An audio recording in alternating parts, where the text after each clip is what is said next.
నమస్తే, నా పేరు ప్రశాంతి. వై న్యూస్ కు స్వాగతం. The news sponsored by Vaira family restaurant, national highway, Tetagunta. నోరూరించే వంటకాలు, అసలైన మసాలా దమ్ముతో అదిరిపోయే నాన్ వెజ్ రుచులు మీకోసం. విచ్చేయండి Vaira family restaurant, national highway, Tetagunta, Tuni మండలం, కాకినాడ జిల్లా. కాకినాడ జిల్లా తుని పట్టణంలో సర్వమత సామరస్యం, ప్రపంచ శాంతిని ఆకాంక్షిస్తూ శ్రీ శ్రీ శ్రీ విశ్వశాంతి జ్యోతిర్మయి ట్రస్ట్ ఆధ్వర్యంలో ర్యాలీ జరిగింది. సర్వమత సామరస్యానికి, కైకుల మతాలకు అతీతంగా తుని పట్టణంలో భారీ ర్యాలీ నిర్వహించి అనంతరం 57వ గుణరాగ ఆవిర్భావ దినోత్సవ సందర్భంగా సాయి వేదిక నందు సమావేశం జరిగింది. జ్యోతిర్మయి ట్రస్ట్ నాయకుడు భరత్ జ్యోతి, జై భారత్ జాతీయ ప్రధాన కార్యదర్శి రమణమూర్తి, తిరుపతి దేవస్థానం శ్రీ అన్నమయ్య పీఠం శ్రీ శ్రీ శ్రీ విజయశంకర స్వామి, హెచ్పిఈ ప్రధాన కార్యదర్శి శ్రీ శ్రీ శ్రీ త్రినాథ దాసు స్వామి హాజరై ప్రసంగించారు.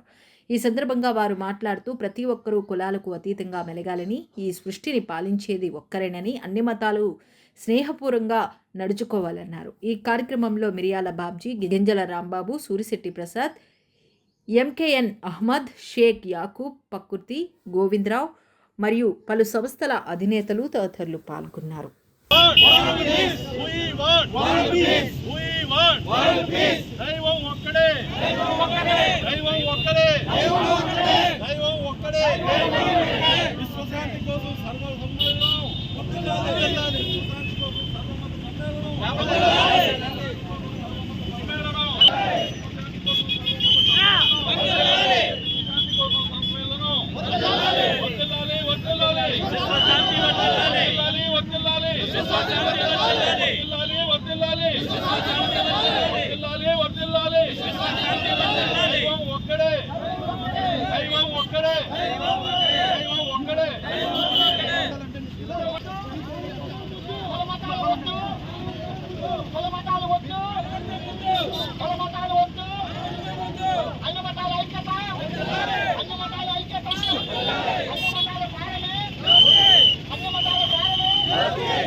నేను జయభారత్ జాతీయ ప్రధాన కార్యదర్శిని.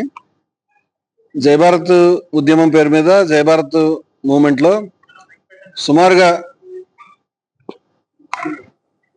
నేను జయభారత్ జాతీయ ప్రధాన కార్యదర్శిని హైదరాబాద్ నుంచి వచ్చాను. జయభారత్ ఉద్యమం అనేటువంటి దాంట్లో సుమారుగా ఒక 14 సంస్థలు దాకా ఉన్నాయి. మేము పనిచేసే ఆశయాలు కూడా ఇక్కడ జ్యోతిర్మయ ప్రభు వారి శిష్యులు మీరు ఏదైతే కార్యక్రమం చేస్తున్నారో దానికి పూర్తిగా ఏకీభావంతో ఉన్నాయనేటువంటి ఉద్దేశంలో మేము వీరిని కలుసుకున్న తర్వాత ముఖ్యంగా జైహో అనేటువంటి సంస్థ ఉన్నది మాకు, Jayabharat association for integrity harmony and oneness అనేటువంటిది 14 రాష్ట్రాల్లో పనిచేస్తున్నది. అధ్యక్ష ప్రధాన కార్యదర్శి ఇక్కడ వచ్చి ఉన్నారు మా విజయశంకర స్వామి గారు, మా ముస్తాక్ అహ్మద్ అబ్రాష్ గారు. మేము ఆ సంస్థ యొక్క జాతీయ మహాసభలు హైదరాబాద్ లో జరిపి ఉన్నాము. దానికి జ్యోతిర్మయ ప్రభు వారి శిష్యులు కూడా వారు వచ్చి దాంట్లో పాల్గొని దాన్ని జయప్రదం చేయడం అనేది జరిగింది. ఆ సంస్థ ఆశయాలు కూడా ఇక్కడ చెప్పినటువంటి సర్వమత సమన్వయం ద్వారా విశ్వశాంతి సాధించడం అనేటువంటిదే దాని ఆశయం. అదేవిధంగా Hindus for plurality and equality, బహుళత్వాన్ని సమానత్వాన్ని కోరేటువంటి హిందువులు. ఈ Hindus for plurality and equality సంస్థ నేను ప్రధాన కార్యదర్శిగా ఉన్నాను. వారు మా త్రినాథ్ దాస్ గారు వారు దానికి అధ్యక్షులుగా ఉన్నారు. మా సంస్థల ఆశయాలన్నీ కూడా మనం అంతా సమానంగా ఉండాలి, ఈ దేశంలో అందరం ఉన్నాము, ఈ భూమి మీద అందరం ఉన్నాము, అందరూ ఉన్నటువంటి ఈ భూమిని మనం కాపాడాలంటే అందరికీ సమన్వయము, సహకారము, ప్రేమ, మైత్రి, స్నేహం ద్వారా సాధ్యమవుతుంది తప్పితే ద్వేషం ద్వారా కానీ ఒకళ్ళొకళ్ళు తిట్టుకోవడం ద్వారా కానీ ఒకళ్ళొకళ్ళు సాక్షాత్కరించుకోవడం కానీ ఇవి చాలా గొప్ప సూత్రాలు. ఇవన్నీ మానవులందరికీ చెందినటువంటి ఆస్తి. ఇటువంటి గొప్ప అంశాలకు మేము అనుకుంటున్నాం. ఇటువంటి గొప్ప అంశాలు అన్ని మతాలు కూడా ఉన్నాయి. వాటన్నింటి దగ్గర తెచ్చి ఈరోజు ఈ సంభాషణ ద్వారా ఇక్కడ ఈ సభ మీద చాలా గొప్ప సత్యాలు ఆవిష్కృతం అవుతాయని నేను ఆశిస్తా ఉన్నానండి. ఈరోజు శ్రీ విశ్వశాంత జ్యోతిర్మయ ప్రభు ఆశ్రమం అమరపురి, బొడ్డపల్లి, నాయుడుపాలెం, గాజువాక, పెద్దాపురం. ఈ శాఖోపశాఖలన్నిటికీ సంబంధించినటువంటి భక్తులు అందరూ ఇక్కడికి వచ్చినటువంటి వాళ్ళందరికీ నాకు ధన్యవాదాలు తెలుపుకుంటున్నాను. వేదికను అలంకరించినటువంటి మహామహులందరికీ కూడా నేను శిరస్సు వంచి నమస్కరిస్తున్నాను.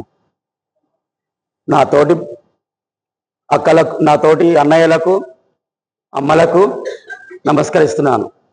ఈరోజు ప్రధాన ఉద్దేశం ఏంటంటే, శ్రీ విశ్వశాంతి జ్యోతిర్మయ ప్రభు వారు సుస్థిరపరిచినటువంటి గుణారాగ మంత్రము ఆవిర్భవించినటువంటి ప్రదేశము తుని బాలయోగి మెట్టపై 1969లో ఆవిర్భవించింది. ఆయన శూన్యం నుండి దివ్యవాణి రూపంలో ఆయన స్వీకరించారు. ఆ గుణారాగ మంత్రం యొక్క ముఖ్యోద్దేశము మనలో ఉండేటటువంటి గుణములను హరించి ఆత్మ సాక్షాత్కారం పొందడానికి కావలసినటువంటి మార్గాన్ని తెలుసుకోవడం కోసమే ఈరోజు ఈ ముఖ్యోద్దేశము, ఈరోజు ఈ సభ యొక్క అర్థం. దానిని అనేక మంది ఇక్కడ వచ్చినటువంటి భక్తులు, అన్నలు, తమ్ముళ్ళు, అక్కలు, అమ్మలు క్రియారూపంలో వాళ్ళు ప్రతిరోజు అభ్యసించడం వల్ల, ఆ ప్రార్థన చేయడం వల్ల వాళ్ళు అనేక అనుభూతులు పొందారు. వారిని మీరు ప్రత్యేకంగా అడిగినట్లయితే గుణారాగం పఠించినందువల్ల కలిగేటటువంటి ప్రయోజనాలు, ఆ అనుభూతులు వాళ్ళు చెప్తారు. తర్వాత ఇక్కడికి వచ్చినటువంటి మహామహులందరూ కూడా ఆ గుణారాగం మంత్రం గురించి తెలుసుకొని వాళ్ళు కూడా చెప్తారు, మనకి దైవత్వం గురించి చెప్తారు. ప్రతి ఒక్కరు కూడా విని విశ్వసించి ఆచరించడానికి ప్రయత్నం చేయండి.